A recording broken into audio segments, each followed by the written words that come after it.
பிறகு பூமரில். ஏதோ ரொம்ப வருஷம் ஆன மாதிரி இருக்குது. ஆமா. இந்த மாசமே சீக்கிரம் முடிய மாட்டேங்குது. ம்.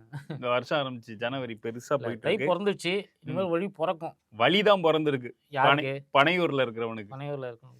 முன் பார்த்தீங்களா? ம். ஒரு வழியா கிட்டத்தட்ட இதுதான் தேர்தல் அணி ம். அப்படிங்கிற மாரி முடிவாயிடுச்சு. ஆனா இன்னமும் நிச்சயமற்ற ஒரு தன்மையில இருக்கிறது வந்து விஜய் தான். விஜய் தான். அதாவது மெகா கூட்டணி அமைப்போம். ம். எங்க தலைமையில வந்து கூட்டணி ஆட்சி.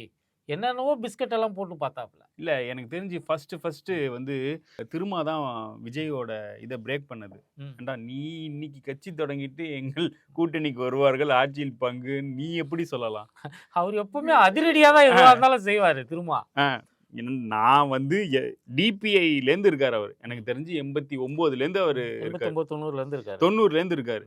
நீ நேத்து வந்து சுண்டக்கா, நீ வந்து ஆட்சியில பங்கு தரேன்னா எல்லாருக்கும் செல்ஃப் ரெஸ்பெக்ட்ன்னு ஒண்ணு இருக்கா இல்லையா? உன்னைய மாரியா போய் இப்படி போய் கொடநாடுல போய் அதாவது அந்த உட்கார்றதுக்கு. சூழல்களுக்கு ஏற்பதான் அரசியல் செய்ய முடியும் என்பதை வந்து அவர் வந்து ம். ரொம்ப தெளிவா எப்பவுமே சொல்லிட்டு இருக்கிறாரு. ம். இப்போ அது மாதிரியான சூழல் இல்ல. ம். அதாவது அவருக்கு வந்து கொக்கி போடுறாங்க. ம். கூட்டணி ஆட்சிங்கிறது உங்களுடைய கொள்கையாச்சே. இதுக்கு ம். முன்னாடி நீங்க பலமுறை பேசியிருக்கீங்களேன்னு ம். கொக்கி போடுறாங்க. அதுக்கு அவர் சொல்றாரு, அதுக்கான சூழல்கள் இருக்கணும். ம். அந்த சூழல் இப்போது நிச்சயமாக கிடையாது அப்படின்னு அவர் தெளிவுபடுத்தியிருக்காரு. அது நெறைய பேசலாம். ஏன்னா ரொம்ப நாள் லீவ் ஆயிடுச்சு. இப்போ வர ஜனவரி 25 வந்து ம். இந்தி திணிப்பால் ம். உயிர்நீத்த தியாகிகளுக்கு வழக்கமாக திமுக, ம். அதிமுக வந்து நம்ம திராவிட கட்சிகள் அதை செய்வது உண்டு. செய்வதுண்டு. மொழிப்போர் தியாகிகள் மொழி தினமாக வீர வணக்க நாள். இப்ப அதுல வந்து பனையூர் வராரான்னு தெரியல. ஏன்னா போன வருஷம்னா கொண்டாடல. ம்.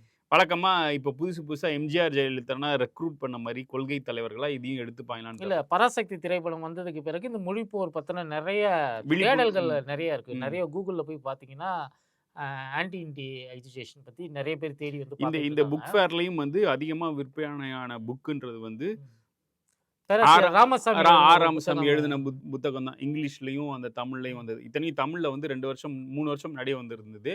அதுவும் 2 வால்யூமா வந்ததும் வந்து நல்லா போயிட்டு இருக்கு அப்படின்றத மாதிரி சொல்றாங்க. ம். இப்போ இந்த நம்ம வெளியிலேருந்து வந்து உதாரணத்தை தேட வேண்டாம். ம். திராவிட இயக்கத்திலேருந்து கூட தேட வேண்டாம். ம்.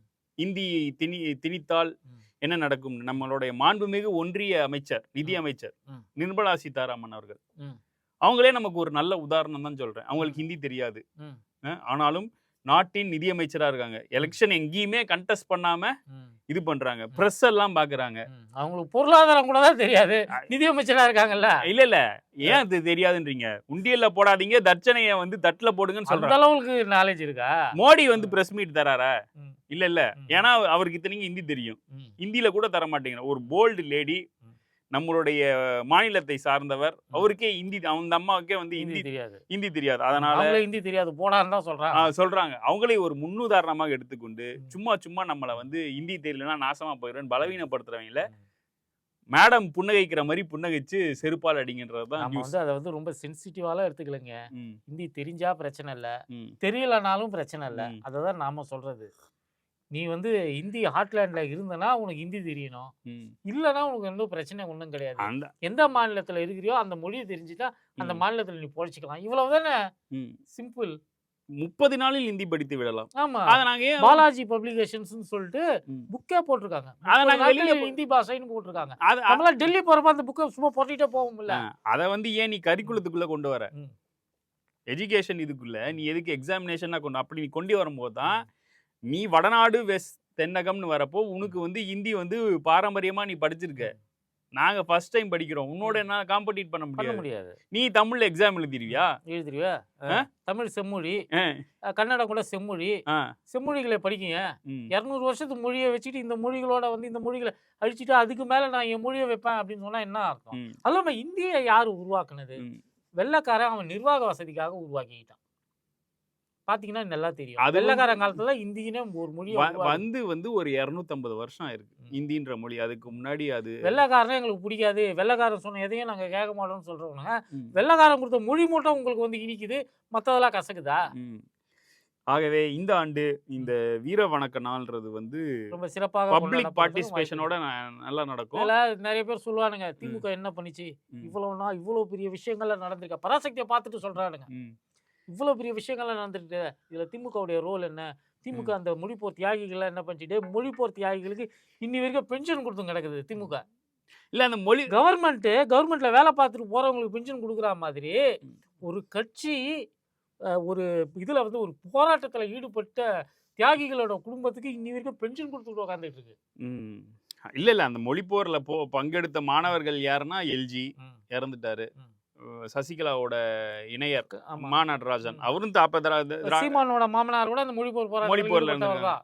எதிர்த்து எம்ஜிஆரை தவிர்த்து எல்லா பயலும் மொழிப்போர்ல ஈடுபட்டவன் தான். எம்ஜிஆர் அப்ப மட்டும் இல்லைங்க. ஒரு திராவிட நாடு ஃபர்ஸ்ட் பேஜ்ல இந்த சைடு வந்து கலைஞர் வந்து கள்ளக்குடி அரசுல இருந்து வெளியில வர்றாரு. 53ல திருச்சியில வெளியில வர்றாரு. அந்த பேப்பர் கட்டிங். இங்க வந்து எம்ஜிஆர் வந்து என் படத்தை ஏன் தடை செய்கிறீர்கள்? அப்பயே ஒரு ஜனநாயகன் இருந்திருக்குது. இங்க வந்து ஒருத்தர் மொழிக்காக போராடினப்ப 53ல எம்ஜிஆரோட ரோல் இதுதான். மலைக்கல்லன் படத்துக்காக அப்ப ஏதோ பிரச்சனையா? அது தெரியல, ஏதோ ஒரு படம் வந்து ரிலீஸ் ஆகல அப்படின்றது. அப்புறம் வந்து ஆர்எஸ் பாரதியும் கொடுத்த இன்டர்வியூல அவர் அங்கன்னா இல்ல கோவால இருந்தாரு. ஜெயலலிதாவோட படம் இது 1000ல் ஒருவன் படத்தை ஷூட்டிங்ல இருந்தாருன்றது. அது ஒரு பப்ளிசிட்டி ஸ்டண்ட். என் படத்தை வந்து தடை பண்றாங்க, என் படத்தை வெளியிட விட மாட்டாங்க, என் படத்துக்கு போஸ்டர் ஓட்ட விட மாட்டாங்க, ஒரு பப்ளிசிட்டி ஸ்டண்ட். கலைஞர் கூட இந்த பராசக்திக்கு மட்டும் கிடையாது, அந்த பராசக்திக்கும் 1008 பிரச்சனை இருக்கு. அத கலைஞரே அவருடைய வாயால சொல்லக்கூடிய வீடியோ ஒண்ணு இருக்கு. ஒரு புக்கே வந்திருக்கு. ஒரு புத்தக சந்தையில நிறைய விற்பனையான புக்கு 1300 ரூபாய்க்கு வந்து விற்கிறாங்க.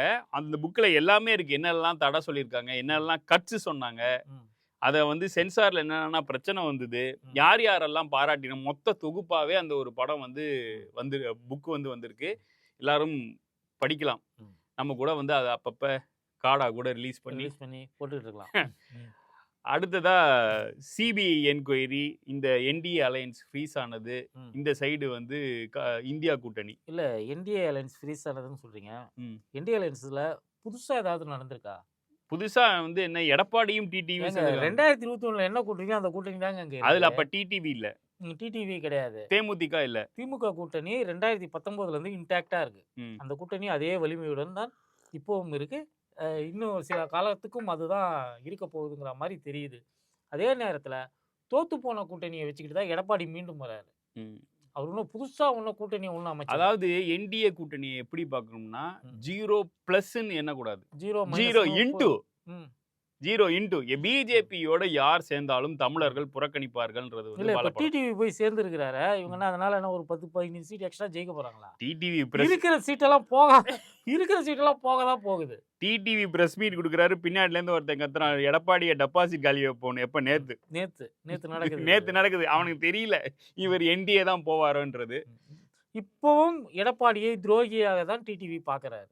அதாவது அந்த கூட்டணியில நாங்க இருக்கோங்கிறதுனால வந்து எடப்பாடி தான் முதலமைச்சர் வேட்பாளர்னு ஒரு வாயில வருதா? யார் முதலமைச்சர் வேட்பாளர்னா உங்களுக்கே தெரியும் அப்படின்னு ஒரு மாதிரி 19 சொல்றாரு. நான் பிஜேபியோட கூட்டணி இருக்கேன், எடப்பாடி பழனிசாமி தான் எங்க கூட்டணியுடைய முதல்வர் வேட்பாளர்னு என் டிடிவி வாயில வரமாட்டேங்குது. வராது. வந்தால் அவரோட செல்வாக்கு இழந்துருவார். நீ வந்து கட்டாயமா உள்ள எப்படி வந்து எடப்பாடியை கட்டாய தாலி கட்டி உள்ள சேர்த்தாங்களோ அதே மாதிரி தான் இப்போ டிடிவியை சேர்த்துருக்குறாங்க. இந்த மாதிரி கட்டாய தாலி கட்டி நீங்கள் வந்து வீட்டில் வச்சுருந்தீங்கன்னா எத்தனை நாளைக்கு தான் இந்த கூண்டுக்குள்ளேயே அந்த பறவைகள் இருக்கும்? இல்லை, வாய்ப்பு கிடைச்சா பறந்துடும். இதில் ஒரு நல்ல ஸ்ட்ராட்டஜின்னு தான் சொல்லணும் அண்ணாமலை எடுத்தது. அதாவது 2024 அவனோட டாப் மோஸ்ட் பிளேயர்ஸ் எல்லாத்தையும் இறக்கி விட்டு எனக்கு டபுள் டிஜிட்ல வந்து இருக்கு அண்ணாமலை. வானதியை தவிர எல்லாருமே கண்டெஸ்ட் பண்ணாங்கன்னு வைங்க. அண்ணாமலை எல்லாத்தையும் நிப்பாட்டி டபுள் டிஜிட்ல இருக்கு. அது இல்லாம வந்து டிடிவி அப்புறம் இன்னும் பிற அலையன்ஸ் எல்லாம் சேர்த்து ஒரு 10% மேல இருக்குன்னு காமிச்சிட்டு இன்னைக்கு 40 சீட்டு கிட்ட பிஜேபி பார்கெயின் பண்ணுதுன்னா அது உண்மையிலே 40 சீட்டு கிட்ட கிடையாது, அது கூடுதலாவே சொல்றாங்க. 40 பிஜேபிக்கு. அது இல்லாம இந்த தனியரசு எல்லாம் இருக்காங்கல்ல, அவங்கள மாதிரியான ஆட்கள் இன்னும் கொஞ்சம் போய் சேருவாங்க. இல்ல தனியரசு அங்க போற மாதிரி தெரியல. அப்புறம் போய் பார்த்தாருன்னு அப்படின்னு சொல்றாங்க. தனியரசு வந்து அதை மறுக்கிறாரு. கிரீன்வேஸ் வழியா போனேன் அப்படின்னு தான் சொல்றாரு தவிர எடப்பாடி வீட்டுக்குள்ள போனேன் அப்படின்னு சொல்ல மாட்டேன். செவந்தி வீட்டுக்குள்ள போலையா அப்படின்னு அவர் சொல்றாரு. நான் கிரீன்வேஸ் ரோட்ல என்ன பார்த்துட்டு நான் எடப்பாடி வீட்டுக்குள்ள போனதா தகவல் பரப்பிட்டாங்க அப்படின்னு அவர் சொல்லக்கூடிய. சரி, ஓகே, எப்படியா இருந்தாலும் 40+20 சீட்டு பஃபர் நீங்க அர்ஜுன் சம்பத் கூட நிக்கலாம். அந்த கர்மத்தான வேற போய் பார்க்கலாம். அப்படி இருக்கும்போது இதுக்கெல்லாம் முக்கிய காரணமா இருந்தா அண்ணாமலை. அவருக்கு அவர் கூட நிக்கலான்றீங்களா?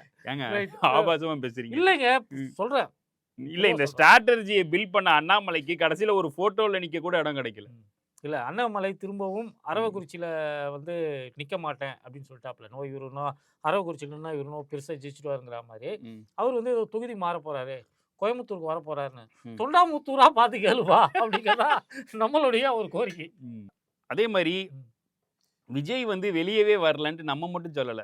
அவங்க கட்சிக்காரங்களே வந்து வேப்பல் அடிக்க ஆரம்பிச்சிட்டாங்க. விஜய் வந்து சிபிஐ கூப்பிட்டா மட்டும் தான் போறாரு, வேற எங்கேயும் போக மாட்டாரு அப்படின்னு ஒரு விமர்சனம் அவர் கட்சிக்குள்ளேயே எழுந்திருக்கிறது. டெல்லியில வந்து சிபிஐ கூப்பிட்டா ஹெட் குவார்டர்ஸ்க்கு போயிட்டு வராரு. எந்த மறுப்பும் அது கரெக்டான டைமுக்கு கிளம்புறாரு, கரெக்டான டைமுக்கு போறாரு. 7 மணி நேரம் தாமதமாகலாம் செல்வதில்லை. ஆனா நாங்க ஏதாவது இதுக்கு கூப்பிட்டோம்னா மட்டும் வரமாட்டாரு. குறிப்பா வந்து தென் மாவட்டங்கள்ல இந்த முறை வந்து விஜய் சமத்துவ பொங்கல் கொண்டாடணும்னு சொல்லிட்டு தாவேகவினர் வந்து ஏற்பாடுகளை செய்ய ஆரம்பிச்சாங்க. அதுக்குள்ள வந்து இந்த சிபிஐ விசாரணை வந்துச்சு. சரி சிபிஐக்கு போனேன், 12ஆம் தேதியோ 13ஆம் தேதியோ போனார் இல்லையா, போனேன். போயிட்டு அங்க பொங்கல் கொண்டாட போறேன் ஊர்ல, லீவ் விடுங்கன்னு சொல்லி லீவு கேட்டு தானே வாங்கிட்டு வந்தேன், வந்து கொண்டாட வேண்டியதானே, என்ன இழவுக்கு அங்க லீவ் வாங்கிட்டு வந்த அப்படின்னு சொல்லிட்டு அந்த கட்சிக்குள்ள இருந்தே கொஞ்சம் பிரச்சனை. இல்ல இப்ப அந்த கட்சியே இப்ப ஆதவோட ஈகோக்காக தான் ரன் ஆக. நேற்று ஒரு ஆலோசனை கூட்டம் நடக்குது. செங்கோட்டையன் வரமாட்டேன்ட்டாரு, விஜயே வரமாட்டேன்ட்டாரு.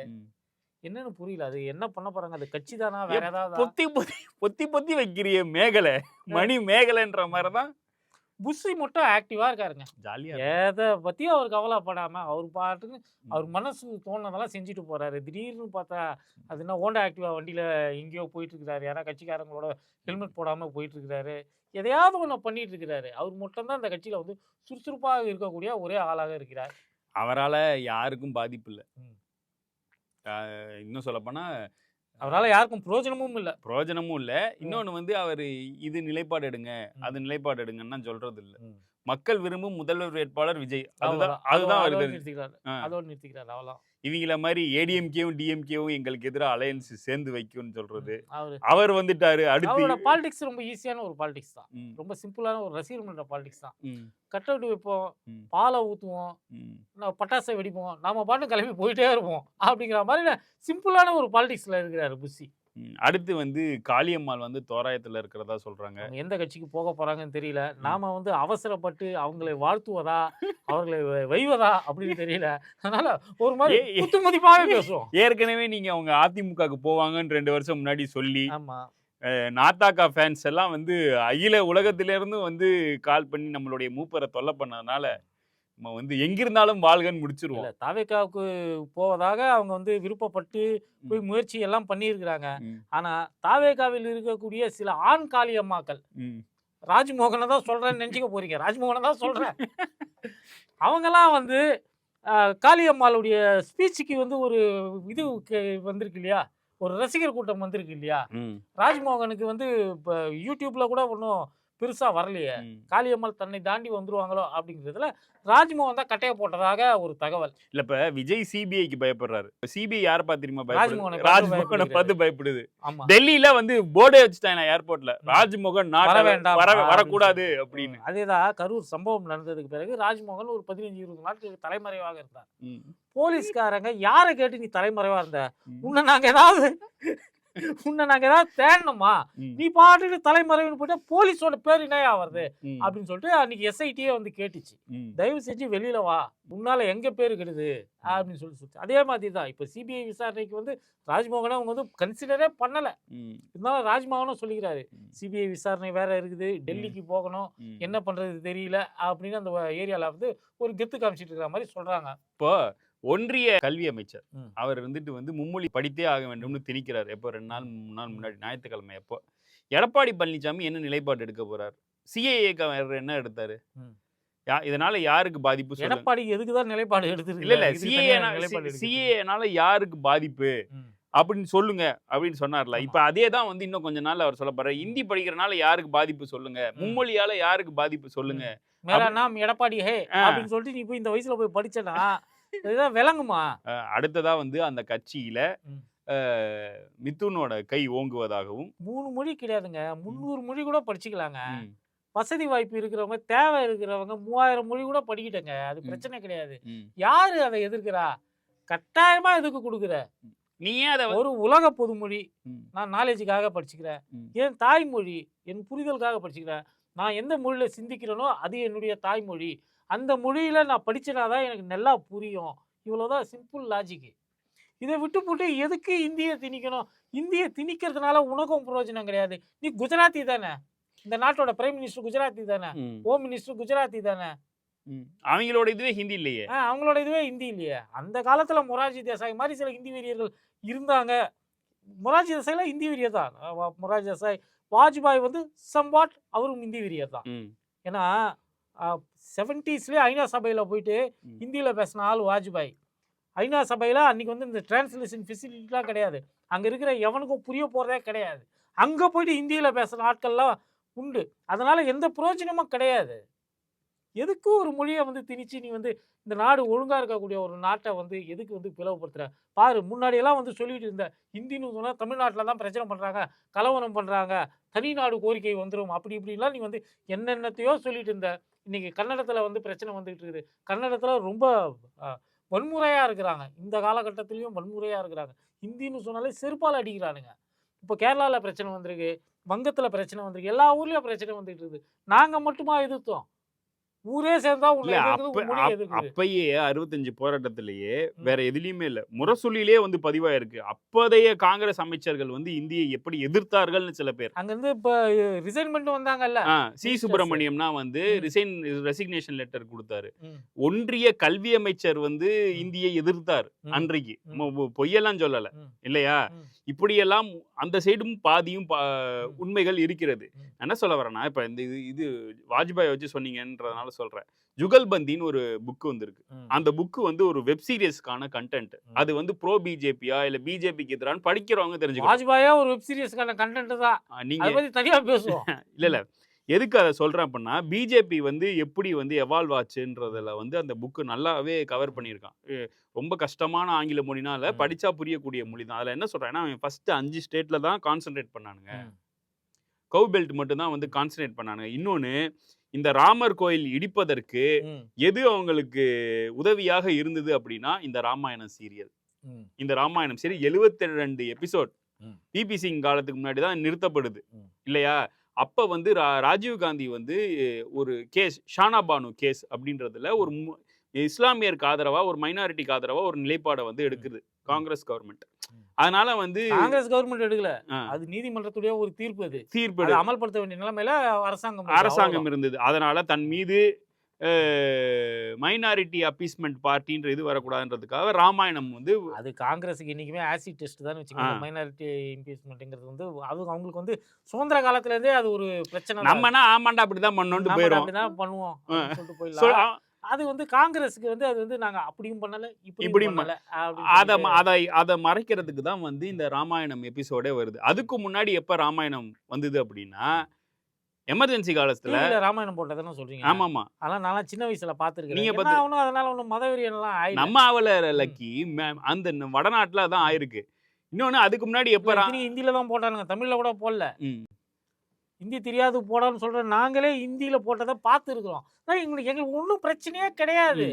ஹிந்தி படம், ஷாருக் கான் படத்தை பார்க்கறதுல பிரச்சனை கிடையாது, அமிதாப் பச்சன் படத்தை பார்க்கறதுல பிரச்சனை கிடையாது, ஹீரோயின்களாவது நல்லா இருக்கும், நாங்க வந்து பார்க்கறதுல பிரச்சனையே கிடையாது. நீ வந்து திருப்பி திருப்பி நோண்டிட்டு இருந்தாதான் எனக்கு கோவம் வருது. இல்ல அதுல அதுக்கு முன்னாடி எப்ப ராமாயணம் போட்டாங்கன்னா, எமர்ஜென்சி எப்ப வானொலியில, ஆகாசவாணியில. இப்ப எதுக்கு இதை சொல்றேன்னா, அந்த தூர்தர்ஷன்ல வந்த ராமாயணம் தான் வந்து இந்த ராமர் கோயில் கட்டுவதற்கும் ஒரு இந்துத்துவ மூர்க்கமா வந்து கொண்டு வருவதற்கும் இருந்தது. அதுல நடிச்ச ராமனும் சீதையும் பிஜேபியில எம்பி பதவி வந்து அலங்கரிச்சிருக்காருன்னு அந்த புக்ல வந்திருக்கு. அதுதான் உண்மை. அப்படி காங்கிரஸ் வளர்த்தெடுத்தத பிஜேபி வந்து அறுவடை பண்ணிருக்குன்றதான் புக்கு. அது அந்த எபிசோடு பேரே ஒரு சொன்னோம்னா மாணிக்க தாக்கூருக்கு கோவம் வருது. எல்லாத்தையும் ஆரம்பிச்சது காங்கிரஸ், அறுவடை செய்யறது பிஜேபி. அப்ப வந்து அந்த காங்கிரஸ்க்கு வந்து பல்லு இல்ல, இதுக்கு பிஜேபிக்கு பல்லு இருக்கு. அவ்வளவுதான் வித்தியாசம் இல்லையா? நான் அந்த புக்கை படிக்கணும்ன்றதுக்காக சொல்றேன். இல்ல இவங்க சொல்றாங்க இல்லையா, சினிமா கவர்ச்சி மூலமாக திராவிட இயக்கம் வந்து ஆட்சிக்கு வந்தது அப்படி இப்படின்லாம் சொல்றாங்க இல்லையா. அவங்களுக்கு இப்போ நீங்கள் சொல்லக்கூடிய விஷயம் வந்து ரொம்ப முக்கியமான ஒரு விஷயமா இருக்குது. அவங்க கட்டுப்பாட்டில் இருந்த, இவங்க சொந்த செலவில் படம் எடுத்தாங்க, அவங்க கட்டுப்பாட்டில் இருந்த அரசு செய்தி நிறுவனங்களை எப்படி பயன்படுத்தியிருக்காங்க.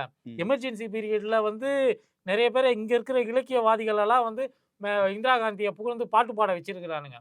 கண்ணதாசனில் தொடங்கி ஜெயகாந்தன், இன்னைக்கு இலக்கிய மாமேதையாக சொல்லப்படக்கூடிய ஜெயகாந்தன் எல்லாம் வந்து அந்த காலத்தில் எமர்ஜென்சி ஆதரித்து வந்து ரேடியோவெல்லாம் போய் பேசினதாலாம் வந்து இது இருக்குது, தகவல்கள்லாம் இருக்குது.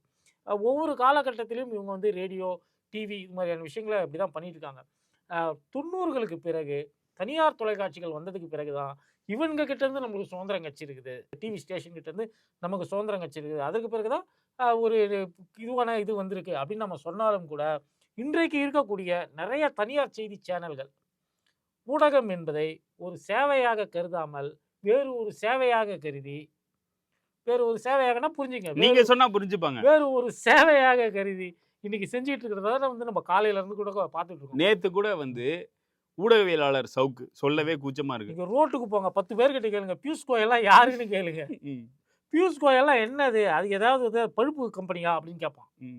அப்படிப்பட்ட ஒரு நிலைமையில. ஆனால் இந்த பியூஷ் கோயலை காலையில இருந்து டிவியில் உருவிட்டு இருக்கிறானுங்க. நான் பார்த்துட்டு தான் வரேன், இப்போ கூட பார்த்துட்டு தான் வரேன். குருமூர்த்தி எல்லாம் போய் நைட்டு பார்த்துருக்காரு. பியூஷ் கோயல் குருமூர்த்தியை போய் பார்த்துருக்கிறாரு. குருமூர்த்தி தன்னை வந்து என்ன நினைச்சிட்டு இருக்கிறாரு, நம்ம ஷோவே மதிச்சது கிடையாது. நான் ஷோவோட வாரிசுன்னு சொல்லிட்டு ஒருத்தன் வந்து நான் ஒரு பெரிய அரசியல் சாணக்கிய, நான் வந்து கூட்டணியை வந்து உருவாக்குவேன், நான் அரசாங்கங்களை கலைப்பினா பெரிய சுப்பிரமணிய சாமியா? சுப்பிரமணிய சாமிக்கே தமிழ்நாட்டுல என்ன மரியாதை நாங்க கொடுத்து அமிச்சோம்னு தெரியும். நாங்க இல்ல, ஏடிஎம்கே. அது ஏடிஎம்கே, நாங்கன்னா நான் தமிழர்கள், அவ்வளவுதான். இல்ல இப்ப சவுக்கு சங்கரை வந்து இந்த மாதிரி நீதிபதிகள்லாம் மிரட்டாதான் நேற்று 2 நீதிபதிகள் வந்து சொல்லியிருக்காங்க.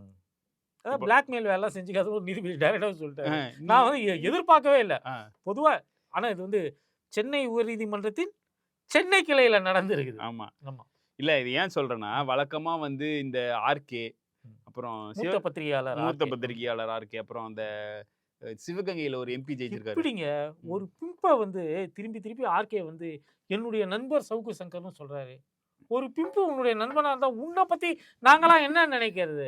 நீங்களாம் எங்களுக்கு முன்னோடிகள். சரி, நான் அடுத்து இன்னொரு சொல்ல வந்தேன், நீங்க இப்படி சொன்னதுக்கு அப்புறம் நான் சொல்லல. சரி பரவாயில்ல, இல்ல வேண்டாம் சொல்றதுன்னு ஆயிப்போச்சு. இந்த நியூஸே நம்ம கட் பண்ணிடுவோம்.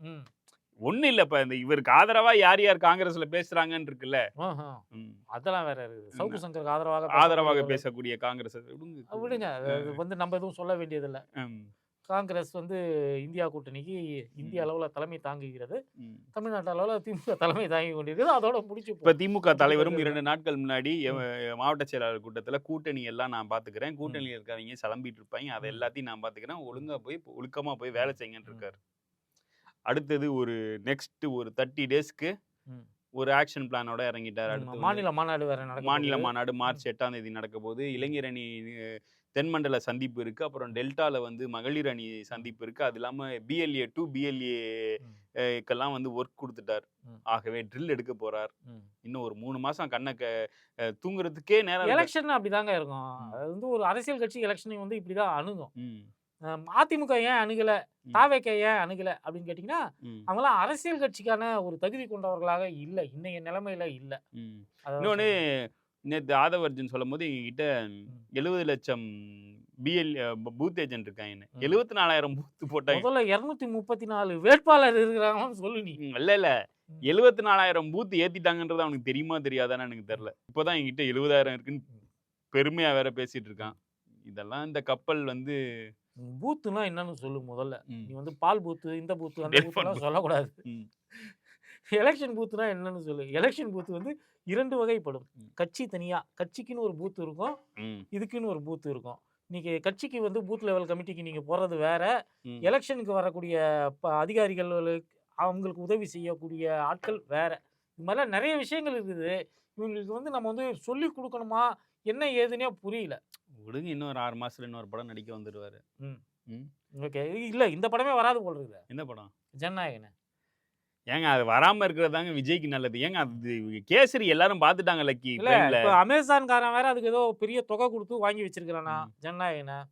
அவன் வந்து படம் ரிலீஸ் ஆகி இத்தனை 1 மாசம் கழிச்சு நான் வந்து ரிலீஸ் பண்ணுவேன் அப்படிங்கிற மாதிரி ஏற்கனவே அக்ரிமெண்ட் போட்டு ஒரு தொகையை வந்து தயாரிப்பு தரப்புக்கு கொடுத்துருக்குறான்.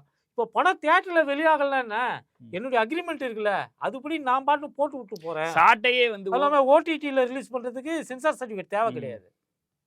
சாட்டை வந்து ஒரு கர்மம். சாட்டையெல்லாம் வந்து என் படத்தை எந்திலே போட்டுக்கோ, காசெல்லாம் யூடியூப்ல போட்டு. தாமரை யூடியூப் இருக்கு, அதுல நான் பார்த்தேன் ஒரு படம், கந்தன் மலைன்னு ஒரு படம். பார்த்தோமே இல்ல, பார்த்தேனே இல்ல, கர்மம். ஏன் அதுல ரிலீஸ் பண்ணலாமே ஜனநாயகனை? எல்முருகன் வேண்டாம்னா சொல்ல போறாரு. அப்புறம் ஜனநாயகன் ரிலீஸ் ஆகலை அப்படின்னதுக்கு பிறகு அதை வந்து பராசக்திக்கு எதிரான ஒரு வன்மமாக இந்த தரப்பு தற்குறிகள் தரப்பு வந்து செஞ்சுட்டு அவங்க வந்து வேற ஏதாவது படங்கள் ரிலீஸ் ஆனால் அதுக்கு ஆதரவு கொடுப்போம் அப்படின்னு சொல்லிட்டு வாத்தியார் அப்படின்னு ஒரு படம், அதுவும் படம் ஓடலையே. அந்த படம் வந்து ஓடல. அது வந்து வாத்தியார் ரசிகர்களுக்கு பிடிக்கக்கூடிய ஒரு படமாக இருக்கிறது. அன்பார்ச்சுனேட்லி வாத்தியார் ரசிகர்கள் பெரும்பாலும் வந்து 75+ இருக்காங்க, வரக்கூடிய கண்டிஷன்ல இல்ல. அதனால வந்து அந்த படம் வந்து பெருசா இதாகல. இவங்க வந்து இன்னொரு படம் ஒன்றுக்கு வந்து ஆதரவு கொடுத்தாங்க, தலைவர் தம்பி தலைமையில் அப்படின்னு ஒரு படம். அந்த படத்துல வந்து ஒரு டைலாக் வந்து கிண்டல் செய்வதாக வரக்கூடிய, பள்ளிக்கல்வித்துறையை கிண்டல் செய்வதாக வரக்கூடிய ஒரு டைலாக் அப்படின்னு சொல்லிட்டு அந்த படத்துக்கு வந்து இது ஒரு ஆதரவை கொடுத்தானுங்க. அந்த படத்தை போய் தற்குறிகள் போய் தியேட்டரில் போயும் பார்த்துருக்கானுங்க. பார்த்த தற்குறிகளுக்கு கூட இன்னமும் ஒரு விஷயம் புரியல. அந்த படம் தற்குறிகளை கிண்டல் செய்து எடுக்கப்பட்ட ஒரு திரைப்படம். அது தற்குறிகளுக்கே புரியல. என்னன்னா அந்த படத்துல ஒரு பஞ்சாயத்து தலைவர் இருக்கிறாரு, அவர் பஞ்சாயத்தை நல்லபடியாக பார்த்துட்டு இருக்கிறாரு. மக்கள் தன்னுடைய பஞ்சாயத்துக்குள்ளே இருக்கக்கூடிய கிராமத்தில் இருக்கக்கூடிய மக்கள் அமைதியாக வசிக்கணும், பிரச்சனைகள் இல்லாமல் வசிக்கணும் அப்படின்னு சொல்கிறாப்புல. அந்த ஊரில் ஒரு தண்ணீர் தொட்டி இருக்கிறது, நல்லா புரிஞ்சுங்க. அந்த தண்ணீர் தொட்டியை வச்சு இந்த தலைவருக்கு எதிராக வந்து ஒரு அரசியலை வந்து செஞ்சுக்கிட்டு இருக்கிறானுங்க. அதுவும் இல்லாமல் புதுசாக பஞ்சாயத்து தலைவர் ஆகணும்னு நினச்சிட்டு ஒரு தருதலை, ஒரு தற்குறி இல்லாத அரசியல் வேலைகளை எல்லாம் செய்கிறான். சாவு வீட்டில் போயிட்டு அரசியல் செய்யலாம், புணத்தை வைத்து அரசியல் செய்யலாம். இது யாரை சொல்லுது? கரூர்ல ஓடி போனாரு. கரூர்ல ஒருத்தன் புணங்களை வச்சு அரசியல் பண்ணிட்டு இருக்கானு, இன்னி வரைக்கும் பண்ணிட்டு இருக்கான பிணநாயகன், அவனை தானே சொல்லுது. சரி, நீ கிண்டல் செய்வதாக ஒரு டைலாக் சொல்ற, படத்தோட லாஸ்ட் சீன்ல வரக்கூடிய ஒரு டைலாக். கரூர்ல ஹாஸ்பிட்டல்ல போயிட்டு பள்ளிக்கல்வித்துறை அமைச்சர் போய் பாக்குறாரு. அங்க ஒரு அம்மா வந்து மயங்கி கிடக்குது, பக்கத்துல ஒரு குழந்தை போடப்பட்டிருக்காது. குழந்தை செத்து போச்சு. செத்து போன குழந்தை அந்த அம்மாவுக்கு தெரியாது, தன்னோட குழந்தை வந்து இறந்துச்சுன்னு தெரியாது. அங்க வந்து அவர் வந்து மனசு தாங்காம சொல்ல, இந்த நாய்ங்க எந்த அளவுக்கு வந்து அசிங்கப்படுத்தணும், எதை மீமாக்கணும், எதை இதுவாக்கணுங்கிறது தெரியாம பண்ணிட்டு இருக்கிறானுங்க. இல்ல அவர் ஒரு நாளைக்கு இவங்கள மாதிரி பனையூருக்குள்ளே உட்காந்துருக்கால, குழந்தை செத்து போனதை பார்த்துட்டு அவர் அமைச்சர் விடுங்க, கட்சிக்காரர் விடுங்க, ஒரு அப்பனா நீங்க நான் போனாலும் அப்படிதானங்க அழுவோம். ஒரு பிள்ளைக்கு அப்பனா இருக்கிறவன் வந்து யாரா இருந்தாலும் நல்லா தானே செய்வான். அவருக்கு 2 பசங்க இருக்காங்க, நமக்கும் பிள்ளைங்க இருக்கு, பிள்ளைங்களோட நம்ம இருக்கோம் இல்லையா? இதுக்கு மேல சொன்னா அப்புறம் அவங்க கட்சி தலைவருக்கு தான். இது வந்து இந்த படத்துல கடைசியாக ஜீவா அந்த டைலாக் சொல்றதும் தற்கூறுகளை பார்த்துதான். அன்னைக்கு அமைச்சர் அழுதாரு இல்லையா, அன்னைக்கு அமைச்சர் அழுததும் இந்த தற்கூறுகளை பார்த்துதான். ஆமா, அவரு திருச்சியிலேயே வந்து நீங்க டாய்லெட் மேலாம் ஏறி டாய்லெட் உடஞ்சி ஹாஸ்பிட்டல் கவர்மெண்ட் ஸ்கூலோட ஜீவாவுடைய அந்த படம் இந்த தற்கூரி செருப்பால் அடிச்சிருக்குங்கிறதா உண்மை. ஓகே, இல்ல அமைச்சர் சொன்னதுக்கு முக்கியமான காரணம், திருச்சி வந்தபோது பாலக்கரை கிட்ட காவேரி பாலத்துக்கிட்ட, காவேரி தேட்டர் பாலத்துக்கிட்டனா இருக்கிற கக்கூஸ்லனா ஏறி இவங்க உடச்சிட்டாங்க ஹாஸ்பிட்டாஸை. அதனால அப்போ ஒழுங்கா ரூல்ஸை ஃபாலோ பண்ணணும் அவர் அப்பயே சொன்னார். திருச்சியில் 2 வாரம் கழிச்சு நீ கரூர்ல போய் இது பண்ற. அவர் ஒரு நாளைக்கு 100-150 ஸ்கூல் பிள்ளைங்களை பார்க்குறாரு இல்லையா? அந்த இறந்து போன பிள்ளைங்க யாராவது வந்து ஒரு டாக்டராவோ இன்ஜினியராவோ ஏதோ ஆர்ட்ஸ் காலேஜை படிச்சு வளர வேண்டிய புள்ள தண்ணி கழுத்துல காலடிப்பட்டு இறந்துருக்கு. அப்புறம் அழுவாங்களா மாட்டாங்களா? என்னங்க கரூர் என்னங்க அந்த வேலாயுதம் பாளைய இடம் என்னங்க முள்ளிவாய்க்காலா? அங்க என்ன போரா நடந்தது? ஆகவே இன்னொரு பூமரில் சந்திப்போம். இது போன்ற எதெல்லாம் வந்து மீமாக்கணும், கண்டென்ட் ஆக்கணுன்றப்ப யோசிச்சு பண்ணுங்க. அது இன்னொன்று யோசிச்சு பண்ணுங்க. இதுல வந்து கட்சி வேறுபாடு, இது வந்து இன்னொரு கட்சியை வந்து இது பண்றது அப்படின்லாம் பார்க்கக்கூடாது. ஏன்னா இந்த மாநிலத்துல நம்ம வாழ போறோம். நீ எந்த கட்சியில இருந்தா என்ன, நான் எந்த கட்சியில இருந்தா என்ன, நம்ம எல்லாம் இந்த மாநிலத்துல வாழ போகிறோம். நம்மளுடைய மாநில உரிமை முக்கியம், மக்களுடைய வாழ்க்கை வந்து ரொம்ப முக்கியம். அதுக்கு வந்து குந்தகம் விளைவிக்காம இல்ல, இதெல்லாம் வந்து Ma Foi Pandiarajan kind of politics. Jayalalithaa பணத்தை போட்டு ஆர்கே நகர்ல ஓட்டு கேட்டார்ல, அந்த மாதிரி யாருமே பண்ணதில்லை, எடப்பாடியே பண்ணதில்லை. எடப்பாடி மோசமா, மாஃபா பாண்டியராஜன் மோசமானா மாஃபா பாண்டியராஜன் தான் மோசம் இல்லையா? அது போல மாஃபா பாண்டியராஜன் வழியை, மாஃபா பாண்டியராஜன் வேலையை நீங்கள் செய்யாதீர்கள். நன்றி, வணக்கம்.